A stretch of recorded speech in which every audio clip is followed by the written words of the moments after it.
कविता की हिम्मत। कविता की अमन के साथ सगाई हो गई। 2 महीने बाद शादी की तारीख पक्की कर दी गई।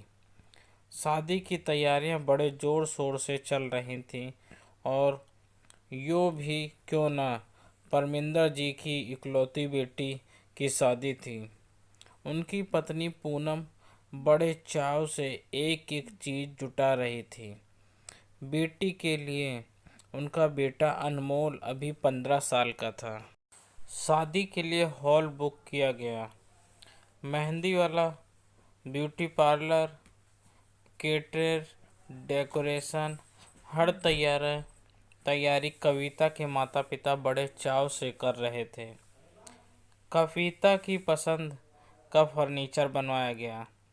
उसके लिए महंगा जेवर, सैंडल, चूड़ा आदि हर चीज़ चुन चुन कर खरीदी जा रही थी। शादी से एक दिन पहले मेहंदी का फंक्शन था। फंक्शन के लिए हरे रंग के सूट की थीम रखी गई। कविता के लिए बहुत खूबसूरत फूलों वाली ज्वेलरी बुक कराई गई। कविता के हाथों में मेहंदी लग रही थी। हरे रंग का सूट और फूलों वाली ज्वेलरी पहने उसके चेहरे की चमक उसकी खुशी बयान कर रही थी। पूनम और परमिंदर जी की बेटी का खिला हुआ चेहरा देखकर बहुत खुश थे। ईश्वर से प्रार्थना कर रहे थे कि उनकी बेटी को ससुराल में बहुत सी खुशियां और प्यार मिले। उन्हें यकीन था कि उनकी सर्वगुण संपन्न बेटी उस घर में जल्दी ही सबका मन जीत लेगी। अगले दिन सुबह से ही बारात के स्वागत के लिए तैयारियां शुरू हो गईं। दोपहर को कविता तैयार होने के लिए ब्यूटी पार्लर चली गई। रात को 8 बजे बारात के स्वागत का समय था। निश्चित समय पर बारात आ गई। रिबन कटाई के बाद बारात ने पंडाल में प्रवेश किया। चाय नाश्ता चल रहा था। अचानक कुछ हंगामा सा शुरू हो गया।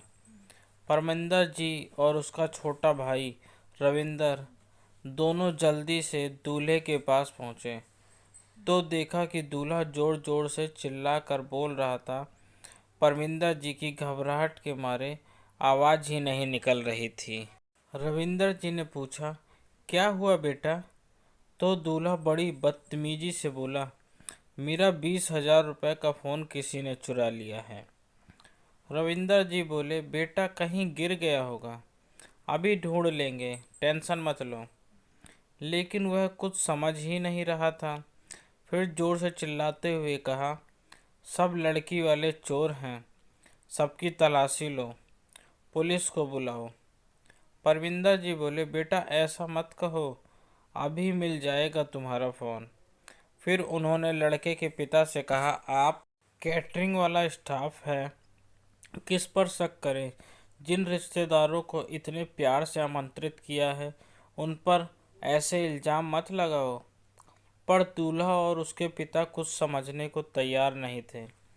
इतने में अचानक दूल्हे के गाल पर एक झन्नाटेदार थप्पड़ पड़ा। यह कविता थी। वह बोली, भाग जाओ यहाँ से, मुझे तुम जैसे बदतमीज इंसान से शादी नहीं करनी जिसे बड़ों से बात करने की तमीज़ तक नहीं है।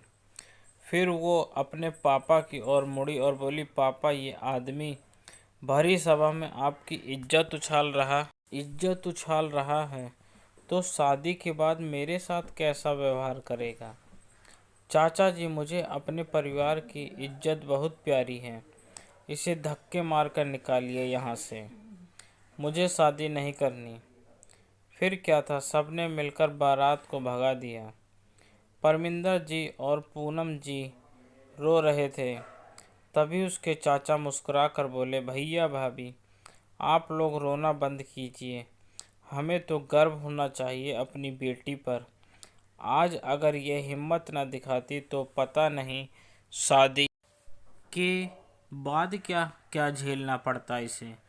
फिर उन्होंने हाथ जोड़कर अपने रिश्तेदारों से मुखातिब हुए बोले, जो होना था हो गया, खाना तैयार है, आप लोग खाकर जाइएगा और सब लड़के बाकी सारा खाना पास की झुग्गी बस्ती में बांट कर आओ।